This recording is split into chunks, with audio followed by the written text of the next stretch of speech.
हमारे पेरेंट्स बचपन में ही हमें प्ले स्कूल में डाल देते हैं।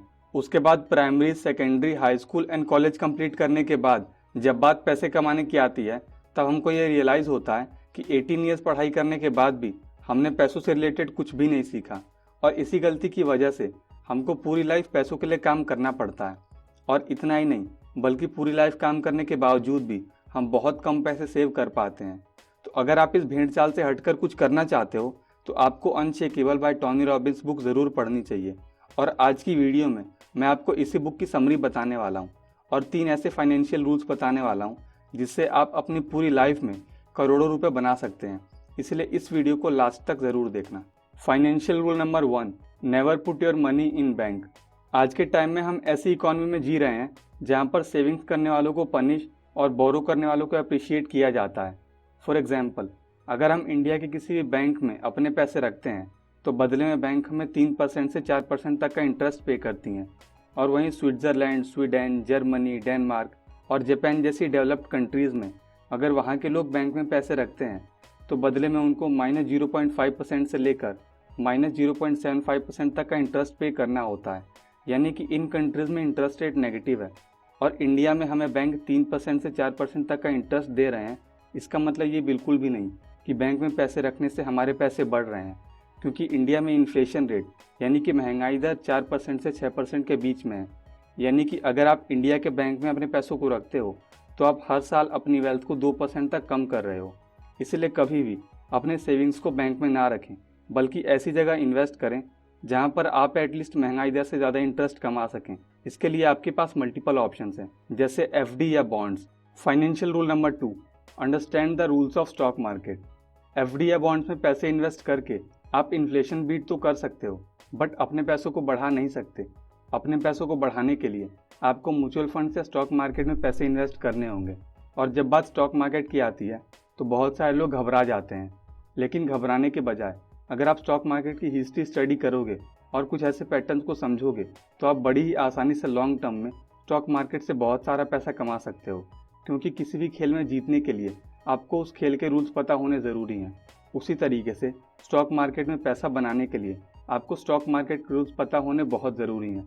एक किसान मौसम में बदलाव की पूरी जानकारी रखता है और उसी जानकारी के अकॉर्डिंग वो सही टाइम पे बीज डालता है और सही टाइम पे फसल काटता है।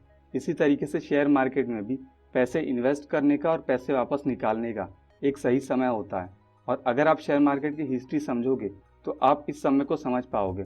और US स्टॉक मार्केट की हिस्ट्री को समझने के लिए ऑथर ने बुक में 7 फैक्ट्स बताए हैं जो कि आपको US स्टॉक मार्केट के सीजन को समझने में हेल्प करेंगे। और क्योंकि ये फैक्ट्स फाइनेंशियल फ्रीडम अचीव करने में आपकी मदद करेंगे, इसलिए ऑथर ने इन फैक्ट्स को फ्रीडम फैक्ट्स कहा है।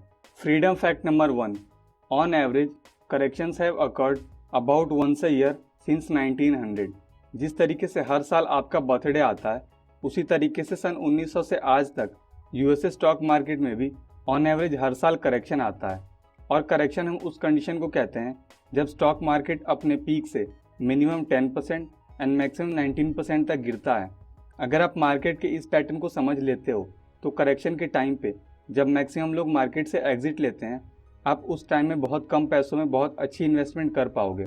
और जिस तरीके से हर साल गर्मी, सर्दी और बरसात एक लिमिटेड टाइम पीरियड तक रहते हैं, उसी तरीके से US स्टॉक मार्केट में भी करेक्शंस ऑन एवरेज 54 डेज तक रहता है। Freedom fact number 2, less than 20% of all correction turn into beer market. जिस तरीके से कभी कभार बरसात के मौसम में बारिश थोड़ी ज़्यादा हो जाती है, उसी तरीके से US स्टॉक मार्केट में भी 20% से भी कम करेक्शन बियर मार्केट का रूप लेते हैं। बियर मार्केट उस कंडीशन को कहा जाता है जब स्टॉक मार्केट अपने पीक से मिनिमम 20% तक गिर जाता है। जब भी स्टॉक मार्केट में करेक्शन आता है तब बहुत सारे लोग पैनिक होकर मार्केट से एग्जिट लेने लगते हैं, जो कि एक लूजिंग स्ट्रैटेजी है। जब भी स्टॉक मार्केट में करेक्शन आता है और आपको ऐसा फील हो कि आप अपने पैसे लूज कर रहे हो, तो हमेशा खुद को याद दिलाएं कि हर 5 में से मैक्सिमम एक करेक्शन बियर मार्केट का रूप लेता है। Freedom fact number 3, nobody can predict consistently whether market will rise और फॉल। शेयर मार्केट कब ऊपर जाएगा और कब नीचे, इस बात की हर बार बिल्कुल सही प्रेडिक्शन करना इम्पॉसिबल है, क्योंकि शॉर्ट टर्म में share market demand and supply पे चलती है एंड डिमांड एंड सप्लाई बहुत सारी डिफरेंट चीज़ों के ऊपर डिपेंडेंट है।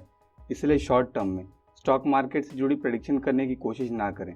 और अगर कोई व्यक्ति ऐसा बोलता है कि वो शॉर्ट टर्म में शेयर मार्केट से जुड़ी प्रेडिक्शन कर सकता है, तो या तो वो बेवकूफ़ है या फिर झूठा है। Freedom fact number 4, the stock market rises over time despite many short term setbacks. जिस तरीके से हर साल गर्मियों के बाद सर्दियां आती हैं, उसी तरीके से स्टॉक मार्केट में भी बियर मार्केट एंड करेक्शन के बाद बहुत अच्छी बढ़त आती है। लेकिन इस बढ़त का फ़ायदा लेने के लिए ये इम्पॉर्टेंट है कि आप हमेशा स्टॉक मार्केट से जुड़े रहें। अगर आप यूएसए स्टॉक मार्केट की हिस्ट्री देखोगे तो लास्ट 36 ईयर्स में से 27 ईयर्स मार्केट ने पॉजिटिव रिटर्न दिया है।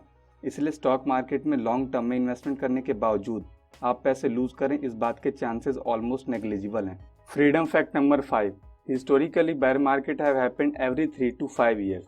यानी कि हर 3 से 5 साल में बेयर मार्केट आता है, और यही वो परफेक्ट टाइम होता है जब आपको अपना मैक्सिमम इन्वेस्टमेंट करना चाहिए, क्योंकि बेयर मार्केट 45 डेज से लेकर 694 डेज तक रहता है।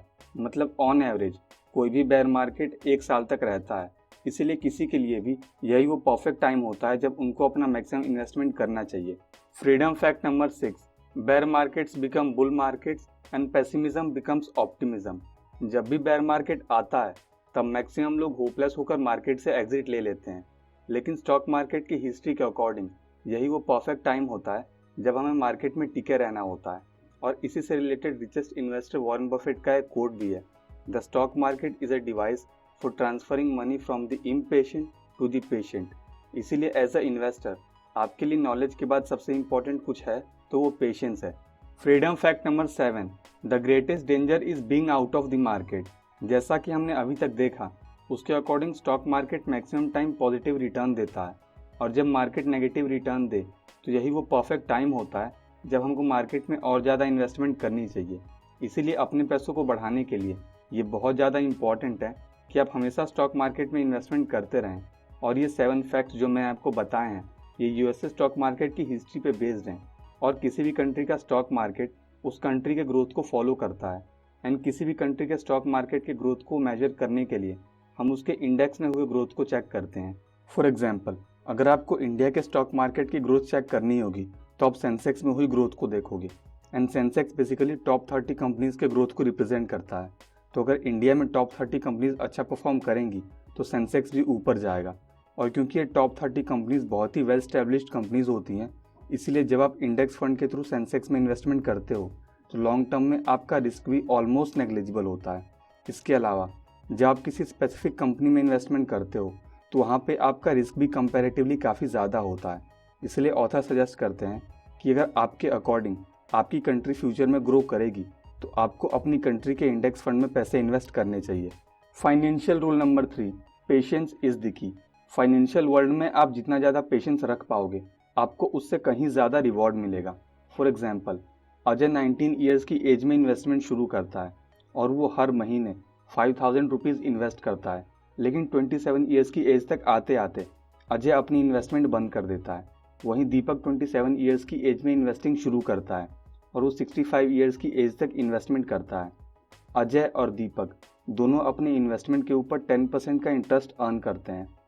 अजय ने 19 ईयर्स से 27 ईयर्स की एज तक यानी कि 8 साल तक हर महीने 5000 रुपीज़ इन्वेस्ट किए।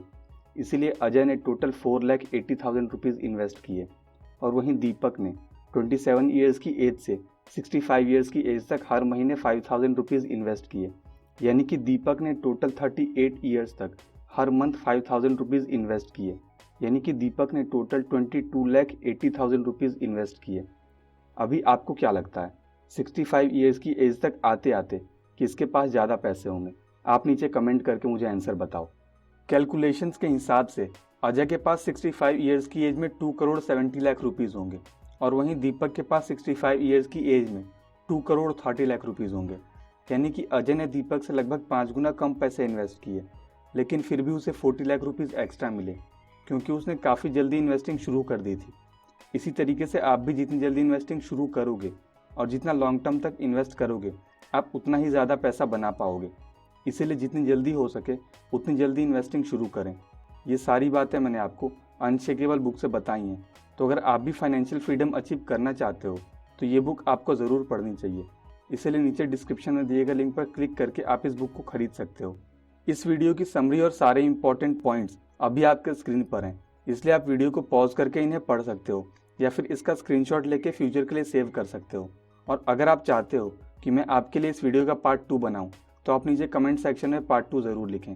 अगर 1000 लोग पार्ट 2 लिखेंगे तो मैं इस वीडियो का पार्ट 2 ज़रूर बनाऊंगा। और अगर आपको ये वीडियो पसंद आई तो आपको the magic of thinking big book की समरी भी ज़रूर पसंद आएगी। उसे आप यहाँ पर क्लिक करके देख सकते हैं। Thank you so much.